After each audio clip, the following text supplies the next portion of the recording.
मित्रों, मेरे चैनल ढाई अक्षर में आप सभी का हार्दिक स्वागत है।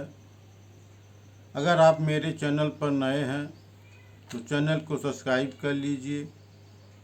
चलिए देर न करते हुए शुरू करते हैं एक ऐसी कहानी जो परमात्मा सतगुरु कबीर साहब से जुड़ी हुई है। एक भक्त की कहानी है। मित्रों, सतगुरु के सत्संग में वह भक्त हमेशा लगा रहता था। उनके बताए हुए रास्ते पे हमेशा चलता रहता था। सतगुरु जो बताते थे वही वो करता था। सतगुरु ने हमेशा कहा कि परमात्मा को पाने के लिए, परमात्मा को प्राप्त करने के लिए तन मन धन से परमात्मा में लीन होना चाहिए। बिना स्वार्थ का जो है भक्ति करनी चाहिए। क्रोध को त्यागना चाहिए, ईर्ष्या को त्यागना चाहिए, लालच नहीं करना चाहिए। तमाम तरह से सतगुरु साहब उपदेश देते थे। भक्त को काफ़ी दिन हो गया कबीर साहब के सत्संग में वो बराबर रहता। कबीर साहब जी उसे मानते भी थे। लेकिन मित्रों, उसके परिवार में, भक्त के परिवार में केवल एक पत्नी थी और वह भक्त था। पत्नी को कोई बच्चा नहीं था। वह बार बार अपने पति से कहती कि रोज़ भक्ति करने जाते हो, रोज़ सत्संग करने जाते हो, यहाँ जाते हो, वहाँ जाते हो, दिन रात वही काम करते हो, और पूछने पर ये कहते हो जो होगा ठीक होगा, परमात्मा की जैसी इच्छा होगी वैसा ही होगा, सब कुछ परमात्मा करेंगे, मेरे राम करेंगे, मुझे इसकी चिंता करने की ज़रूरत नहीं है। उसकी ये बातें सुन सुन के उसकी पत्नी तंग आ चुकी थी। रोज़ का वही कहना था, रोज़ वही समझाता था। एक दिन की बात है, पत्नी जो है बहुत परेशान थी। जब उनका पति सतगुरु परमात्मा के पास सत्संग के लिए जाने लगा, पत्नी ने जिद कर ली कि मैं भी चलूँगी, और वहाँ पर जा कर के ही मेरे शंका का समाधान हो पाएगा। मैं देखती हूँ कौन वो कबीर है, कौन वो साधु है, कौन वो सत्संगी है, कौन वो परमात्मा है जो है मेरे पति को बर्बाद कर दिया, बेकार कर दिया। पति क्या करता, वो मजबूर था, बार बार समझाना पड़ता था उसको। आज समय कुछ और था। पत्नी लड़ाई झगड़ते हुए करते हुए उसके पीछे चल दी। कुछ देर के बाद जब दोनों सतगुरु परमात्मा के पास पहुँचे, सतगुरु परमात्मा ने देखा कि दोनों आपस में लड़ रहे हैं। उन्होंने दोनों को बुलाया, अपने पास बुला करके पूछा, बहन क्या बात है, क्यों लड़ रही हो इतना? पत्नी बोली, सतगुरु साहब, आपकी भक्ति में ये दिन रात लीन है। मेरे पास कोई संतान नहीं है। अगल के बगल के लोग, आस पड़ोस के लोग मुझे ताना मारते हैं कि तुम्हारा पति साधु हो गया है, तुम ये हो गया है, तुम बांझ ही रह जाओगी, तुम्हारी कोई संतान नहीं होगी। यह सुनते सुनते मैं एकदम परेशान हो गई हूँ।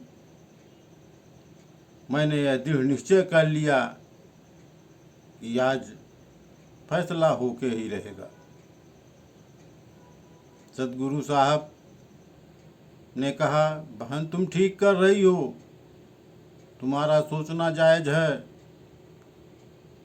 तुम सत्य कह रही हो, लेकिन एक बात याद रखो, परमात्मा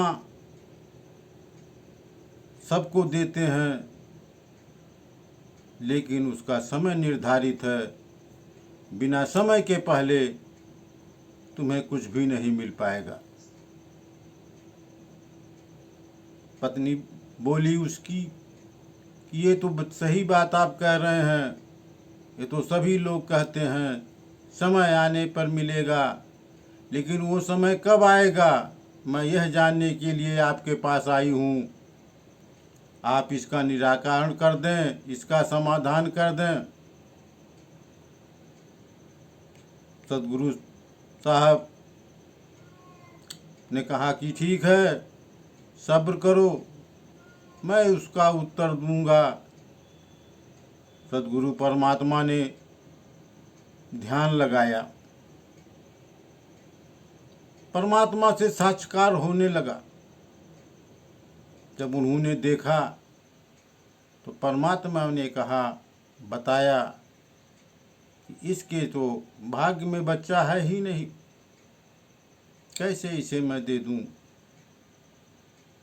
परमात्मा की बातें सुनकर सदगुरु कबीर साहब ने कहा, नहीं,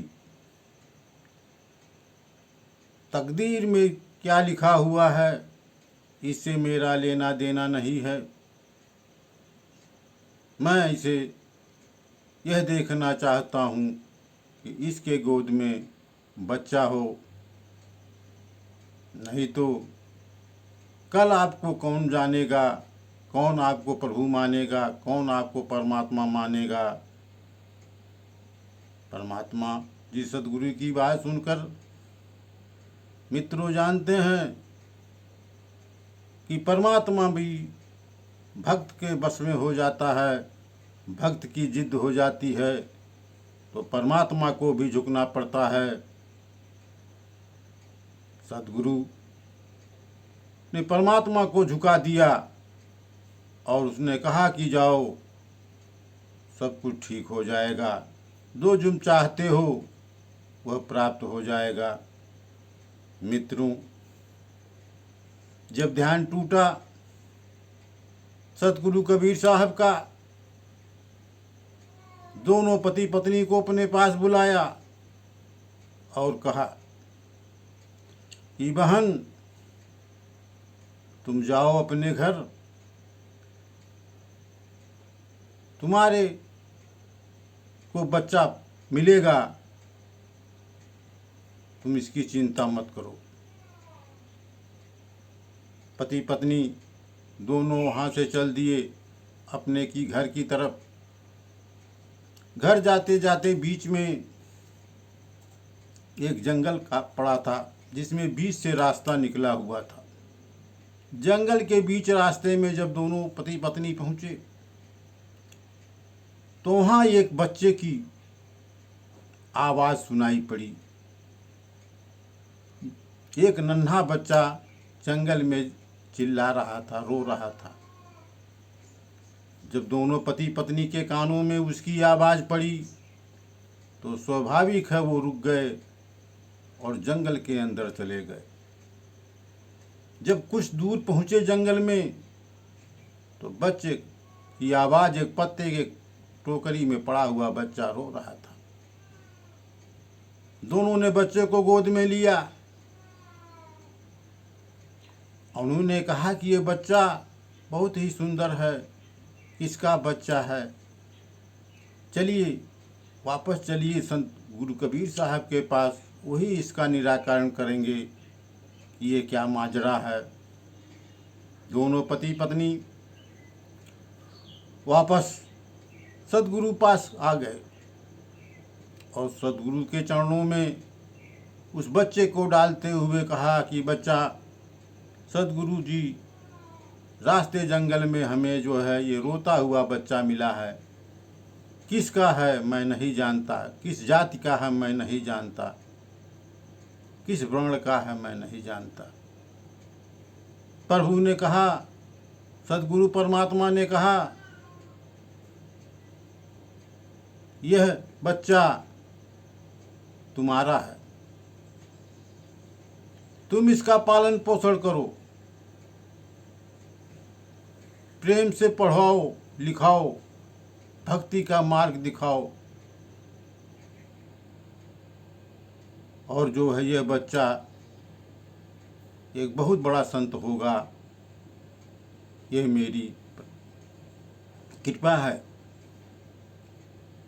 दोनों पति पत्नी बच्चे के गोद में उठाकर अपने घर ले आए और पालन पोषण किया। वह बच्चा अंत में जाकर के बहुत बड़ा संत हुआ। मित्रों, इस कहानी का उद्देश्य यही था कि ऊपर वाले के पास देर है लेकिन अंधेर नहीं है। अगर आपकी सच्ची भक्ति है तो आप कभी भी निराश नहीं होंगे, आपकी झोली कभी नहीं खाली रहेगी, आप खुशियों से भरपूर रहेंगे। लेकिन विश्वास अटूट होना चाहिए। अगर अटूट विश्वास है तो कहीं न कहीं परमात्मा को भी भक्तों के आगे झुकना पड़ता है। यही इसका उद्देश्य है। मित्रों, अगर कहानी अच्छी लगी हो तो मेरे चैनल को सब्सक्राइब कर लीजिएगा। मिलते हैं एक ऐसी कहानी के साथ। वीडियो देखने के लिए मित्रों धन्यवाद।